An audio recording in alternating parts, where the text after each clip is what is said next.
दिगसिरारे 2 दिन धरी अनुष्ठित होइथिबा कुराल पंचमी उत्सव उद्यापित। सुवर्णपुर जिला डुंगुरीपाली ब्लॉक अंतर्गत दिगसिरा ग्राम में कुंभार समाज पक्षर स्कूल निकट दुर्गा मंडप कुराल पंचमी उत्सव मंगलवार आरंभ हो बुधवार राति उद्यापित हो जाइछि।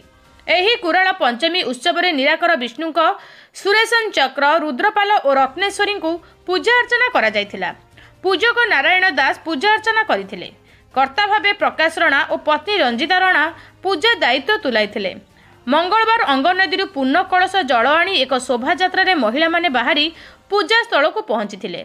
बुधवार कुराल पंचमी उत्सव सह उद्यापित होइथिला। भक्त माने निजर मानसिक निराकार विष्णु को जणाई आशीर्वाद लाभ करथिले। संध्यारे पूजा मंडप रे कीर्तनधारा भजन समारोह 2 दिन धरी अनुष्ठित होइथिला। गणेश राणा, राधेश्याम राणा, दिलीप राणा, लिंगराज राणा, शिवप्रसाद राणा, हिमांशु राणा, जितू राणा, गंगा राणा, बर्ज राणा, राजेश राणा, सरोज राणा, खगेश्वर राणा प्रमुख कुंभार संप्रदाय महिला और पुरुष सामिल थिले। ग्रामवासी सहयोग करथिले।